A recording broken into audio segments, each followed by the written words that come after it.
नमस्कार, मैं सत्येंद्र कुमार। ईडी की गिरफ्त में अरविंद केजरीवाल। चुनाव शुरू हुआ ही नहीं कि ईडी की कार्रवाई शुरू हो गई। क्या ये चुनाव हो रहा है? यह इस चुनाव का लेवल प्लेइंग फील्ड है, जिसने चुनाव आयोग ने कहा था कि हमारी पूरी कोशिश होगी कि लेवल प्लेइंग फील्ड होनी चाहिए, जिसमें हर पार्टी को समान मौका मिलना चाहिए। तो देख ही रहे हैं आप क्या हो रहा है। दिल्ली के मुख्यमंत्री के घर ईडी दल बल के साथ पहुंच गई है।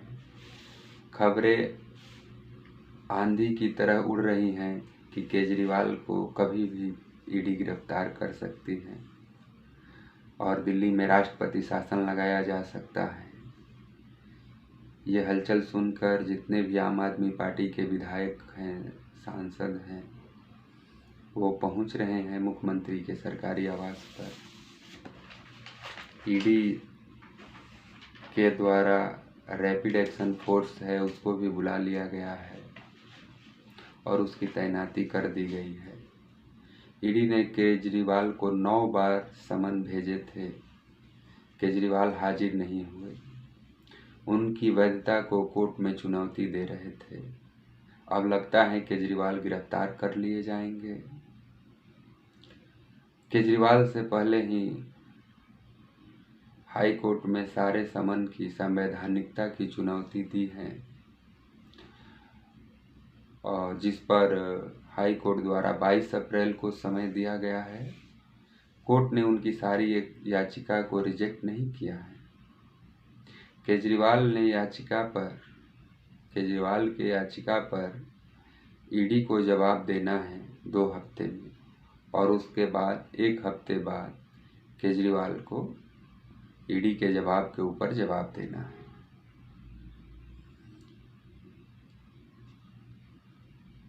अगली सुनवाई 22 अप्रैल को है।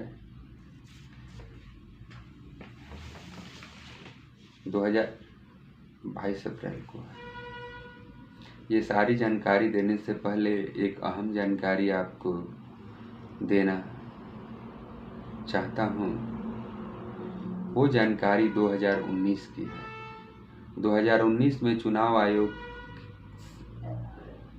से राजस्व सचिव उस समय के अजय भूषण पांडे जी को पत्र लिखा कि हम मजबूती से सलाह दे रहे हैं, जो भी जांच एजेंसियां हैं वो चुनाव के समय निष्पक्ष होना चाहिए, भेदभाव नहीं करना चाहिए।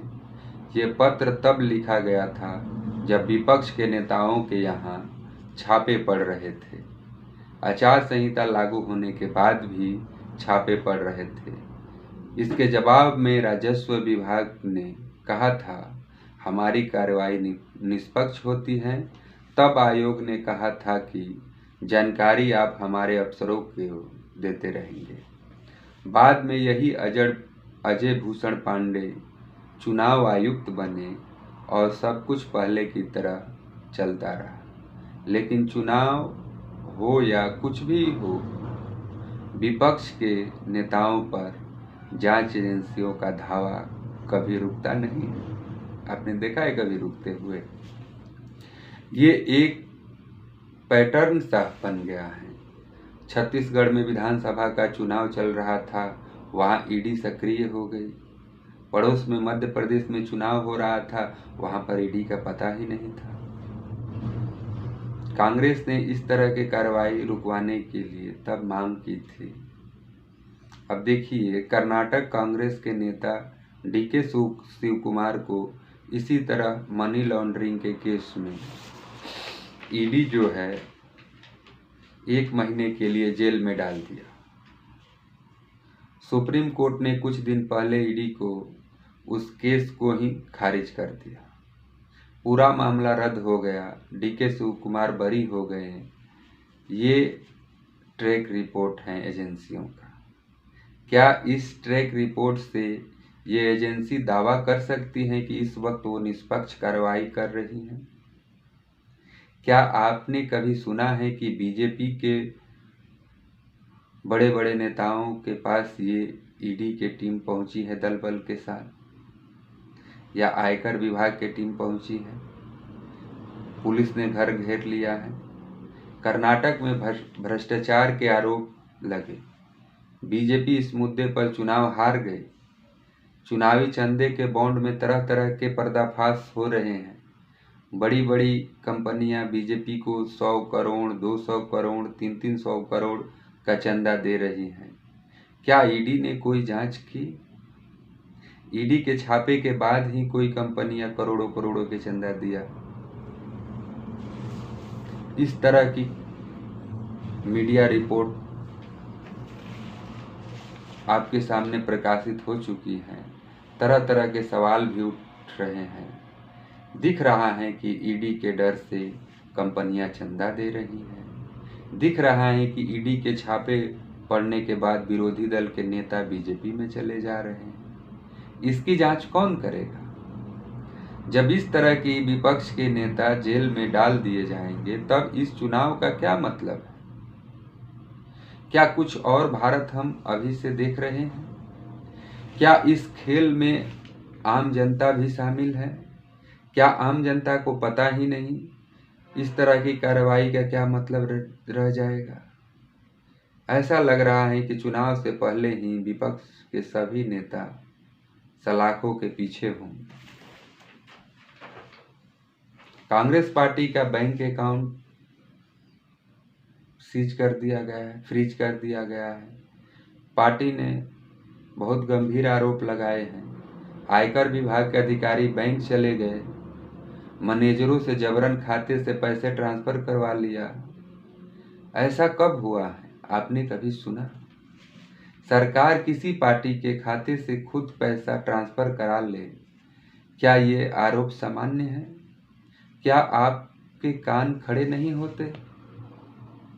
क्या आपने सब कुछ सुनना देखना बंद कर दिया है?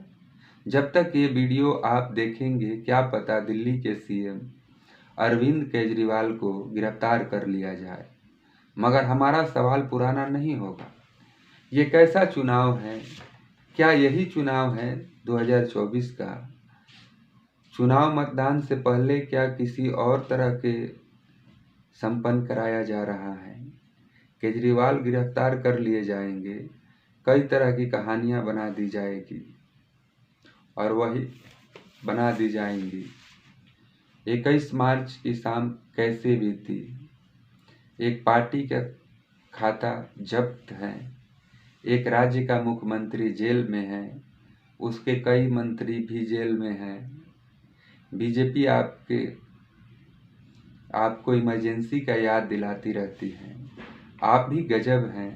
भारत के लोकतंत्र पर काल जो नाच रहा है, वो नाच देखकर भी नहीं देख पा रहे हैं। रात लंबी हो सकती है, केजरीवाल जेल में हो सकते हैं। स्टेट बैंक चुनावी चंदे का डिटेल दिया है आज, उसकी खबरें इस गिरफ्तारी की आंधी में उड़ जाएंगे। वैसे भी इस घोटाले का जनता के बीच नहीं जाने दिया गया, मीडिया के माध्यम से या अखबारों के माध्यम से।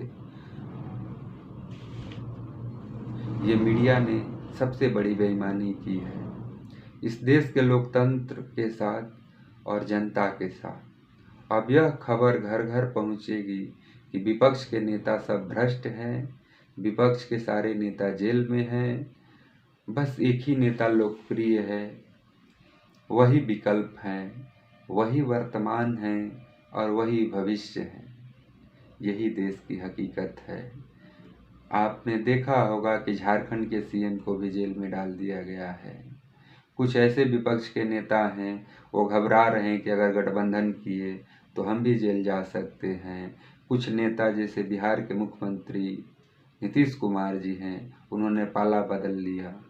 यूपी में देख रहे हैं कि मायावती जी हैं, वो गठबंधन नहीं कर पा रही हैं। तो इस तरह का ईडी और सीबीआई का खौफ है। तो क्या आप देख पा रहे हैं कि 2024 का चुनाव जो है वो पार्टियां लड़ रही हैं या एजेंसियां लड़ रही हैं? अपना कमेंट जरूर करें। धन्यवाद।